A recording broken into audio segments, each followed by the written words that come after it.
이제부터 호세아의 영성에 관해서 공부하도록 하겠습니다. 호세아는 주전 750년에서부터 725년경 이스라엘의 국내외 혼란기에 야기된 신앙적 위기의 시대에 하나님의 예언자로 부름을 받았습니다. 이때는 여로보암 2세의 말기를 포함해서 이스라엘이 멸망하기 직전의 상황에 해당됩니다. 여로보암 2세 시대는 솔로몬 이후 이스라엘의 가장 큰 번영기였습니다. 그러나 그 시대 말기에 오게 되면 이웃 강대국인 아시리아가 세력을 확장하기 시작합니다. 그리고 특별히 아시리아의 티글랏필레셀 3세는 745년에서부터 727년까지 통치를 한 왕인데, 그는 굉장히 막강한 군사력을 가지고 아시리아의 서부 변방인 시리아 그리고 팔레스티나 지역을 공략하게 됩니다. 이때 이스라엘은 그 직접적 영향권 안에 들어가게 되고요. 주전 738년이 되면 이스라엘의 므나헴 왕은 바로 이 아시리아의 티글랏필레셀 3세에게 조공을 바치게 됩니다. 그리고 이스라엘은 여로보암 2세가 죽은 다음에 내부에 계속적인 정치적 혼란기가 됩니다.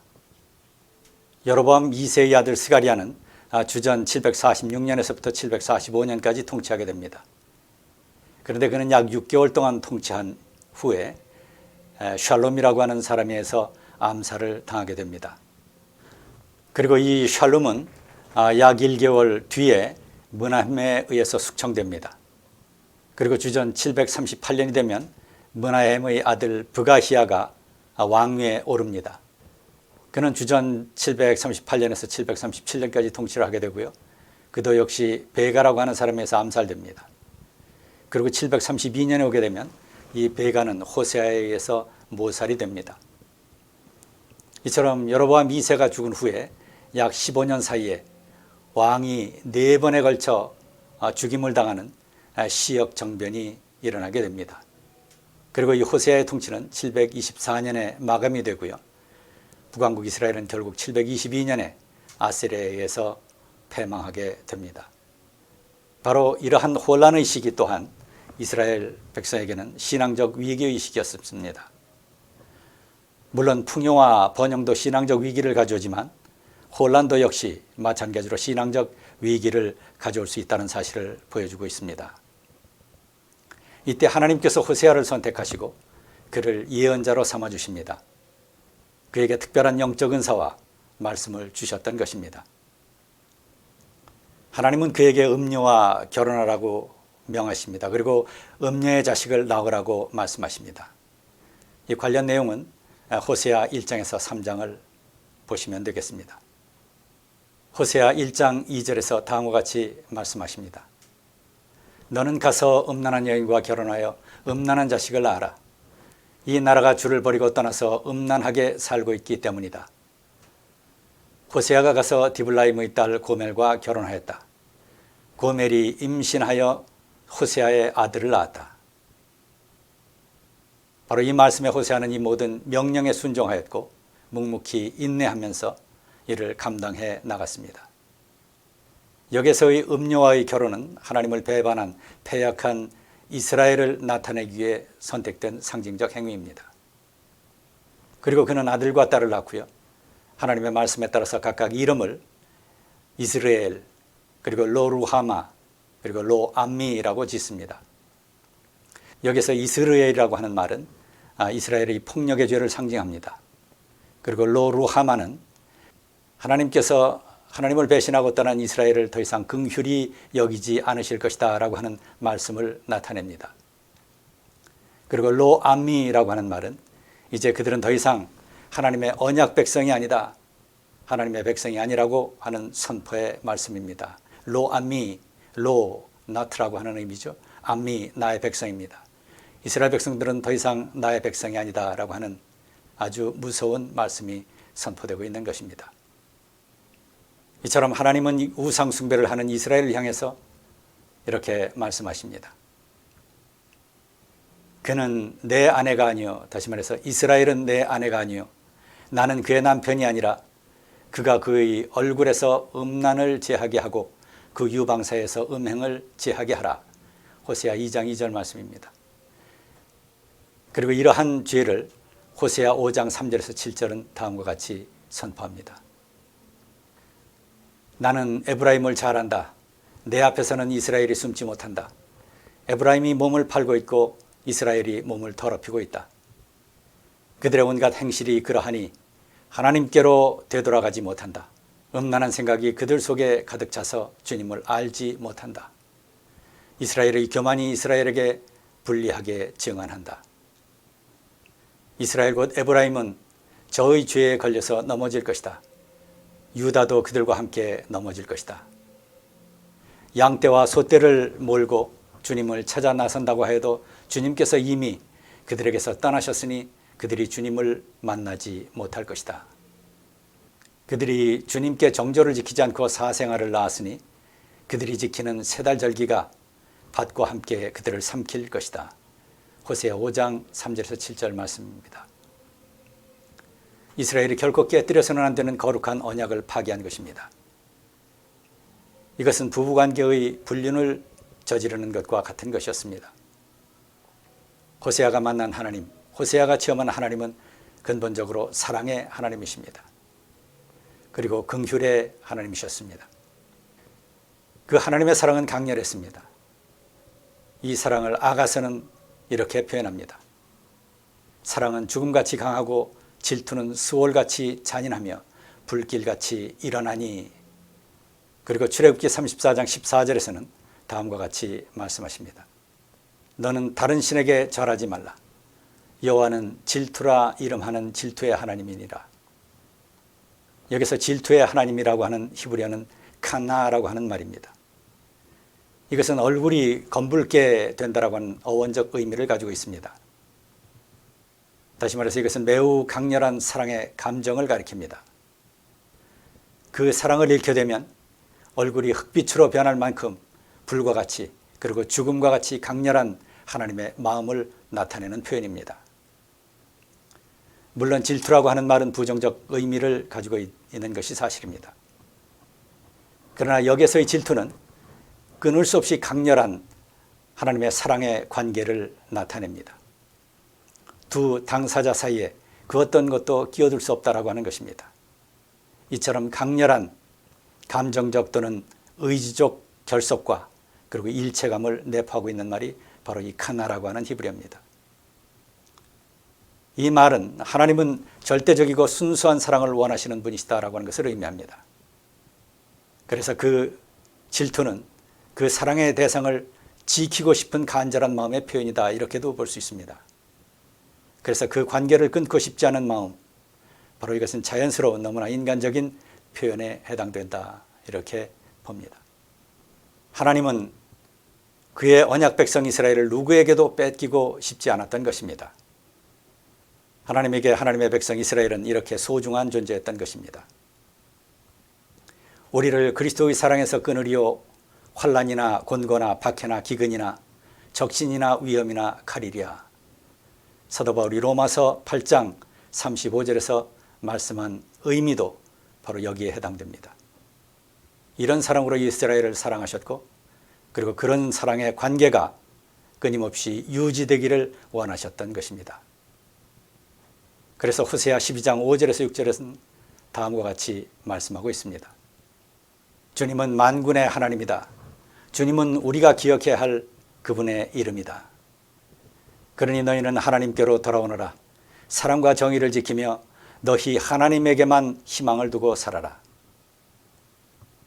바로 이와 같이 강렬하고 변함없는 한결같은 사랑을 호세아는 헤세드라고 표현하고 있습니다. 그리고 이 말을 표준세 번역에서는 사랑이라고 하는 말로 번역하고 있고요. 그리고 우리 개역성경에서는 인애라고 하는 말로 번역하고 있습니다. 호세아서 12장 6절 그리고 6장 6절을 참고하시면 되겠습니다. 하나님께서는 바로 이러한 사랑을 원하셨던 것입니다. 오직 여호와 한 분만을 온 마음과 뜻을 다해서 사랑하기를 원하셨습니다. 그래서 쉐마 본문에서 다음과 같이 말씀하십니다. 신명기 6장 4절 이하 말씀을 보시게 되면 이스라엘은 들으십시오. 주님은 우리의 하나님이시오. 주님은 오직 한 분뿐이십니다. 당신들은 마음을 다하고 뜻을 다하고 힘을 다하여 주 당신들의 하나님을 사랑하십시오. 이것이 바로 성경적 믿음의 근본입니다. 바로 주님만이 길이요 진리요 생명이시기 때문입니다. 이것이 바로 유일한 은혜와 구원과 영생의 길이기 때문인 것입니다. 하나님은 이스라엘에게 영적 신실함과 그리고 한결같은 충성과 사랑을 원하셨던 것입니다. 그래서 하나님께서는 결코 우상 숭배와 이방신 숭배를 용납하지 않으십니다. 그것은 바로 하나님에 대한 영적 간음에 해당되기 때문에 그러합니다. 모든 복의 근원은 오직 여호와 하나님 자신 한 분뿐이십니다. 그래서 십계명 제1계명에서 하나님은 나 위에 다른 신을 섬기지 못한다라고 말씀하시고 계신 것입니다. 하나님께서는 이처럼 우리와 온전한 사랑의 친교를 원하고 계십니다. 그래서 하나님께서는 이것을 방해하는 우리와 하나님 사이의 이 친교의 사랑의 친교의 관계를 방해하는 그 어떤 것도 하나님 이외에 우리가 의지하는 것, 그것이 돈이건 명예건 권력이건 남편이건 아내건 자식이건 부모건 또는 우리의 불신앙 그리고 불안과 근심을 용납하지 않으십니다.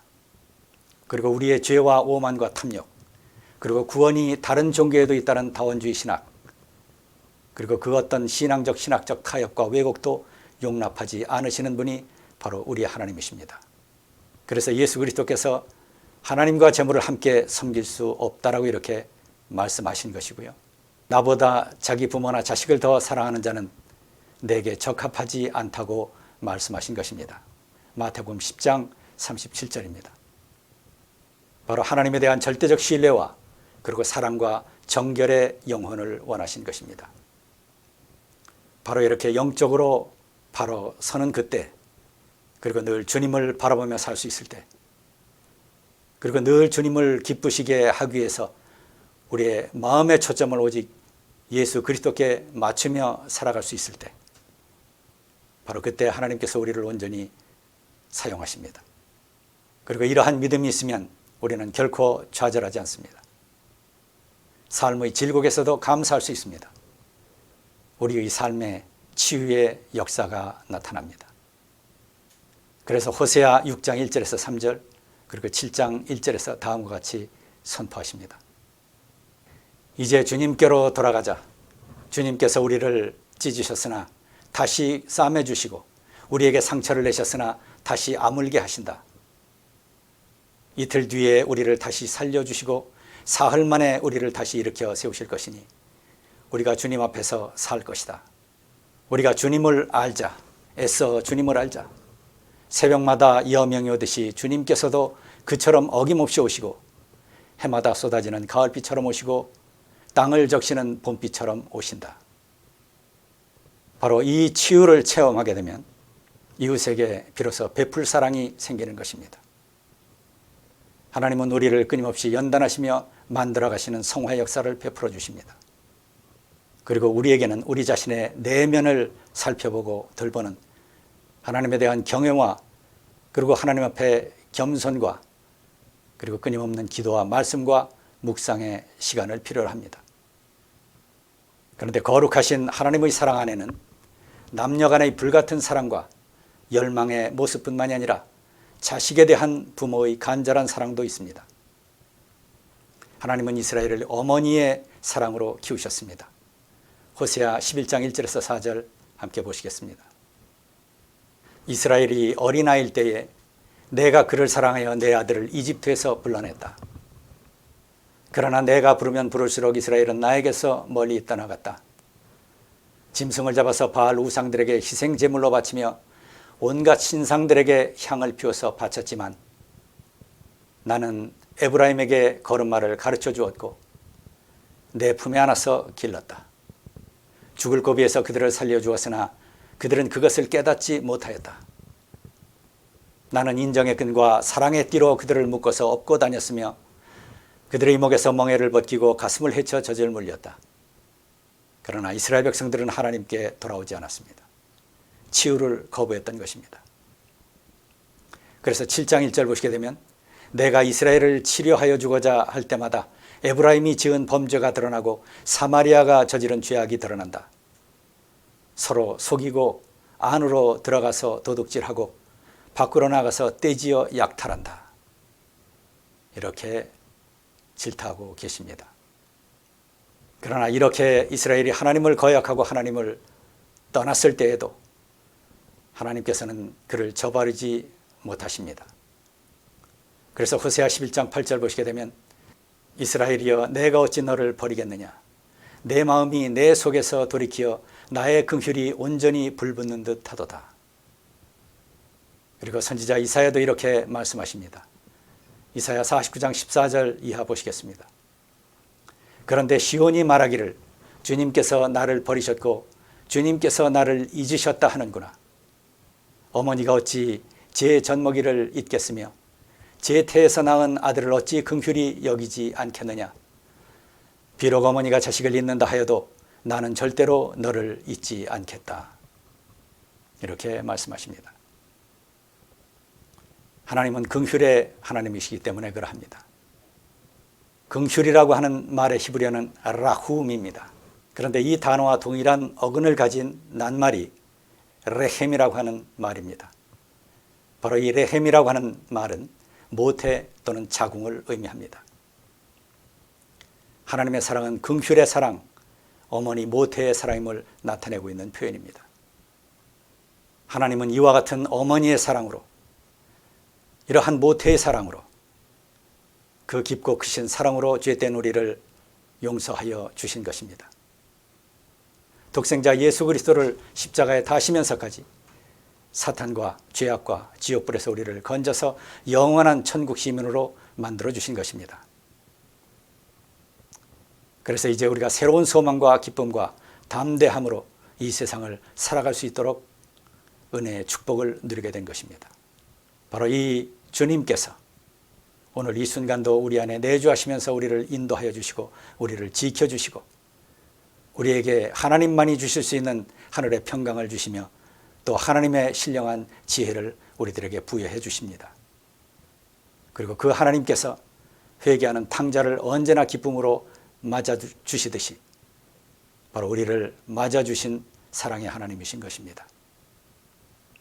호세아가 체험한 하나님, 그리고 호세아가 만난 하나님은 바로 이 사랑과 긍휼의 하나님이십니다. 그리고 그 하나님과 바른 관계 속에서 그 하나님을 사랑하며 살라고 합니다. 그리고 이웃을 사랑하라고 선포하고 있습니다. 호세아 12장 6절 보시면 그러니 너희는 하나님께로 돌아오너라. 사랑과 정의를 지키며 너희 하나님에게만 희망을 두고 살아라. 이렇게 말씀하십니다. 하나님은 결코 우리를 버리시지 않습니다. 우리가 하나님의 손을 놓지 않는 한 하나님은 결코 우리의 손을 놓지 않으십니다. 바로 이 하나님의 은혜와 사랑을 이미 받은 것으로 믿고 누려야 하는 것, 그것은 우리의 축복이며 또 하나님께서 우리들에게 원하시는 삶의 모습입니다. 하나님을 믿는 것, 그리고 한결같이 마음을 다해서 하나님을 사랑하는 것, 이것이 참 지혜입니다. 그래서 호세아 맨 마지막 말씀인 호세아 14장 9절 말씀을 보면 다음과 같습니다. 지혜로운 사람은 여기에 쓴 것을 깨달아라. 총명한 사람은 이것을 마음에 새겨라. 주님의 길은 올바르다.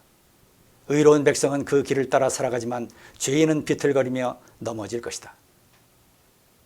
호세아가 우리들에게 그의 삶과 체험을 통해서 그리고 말씀을 통해서 보여주는 영성, 그리고 우리가 가져야 할 영성은 이처럼 강렬하고 변함없는 하나님의 사랑과 무한히 깊고 넓은 하나님의 긍휼에 대한 믿음의 영성입니다. 그리고 그 하나님과의 친교의 영성이며 그 하나님에 대한 절대적 충성과 순종의 영성입니다. 바로 이것이 하나님께서 호세아를 통해서 우리들에게 증거하시는, 그리고 우리들에게 계시하시는, 그리고 우리들이 따라야 되는 영성의 길입니다.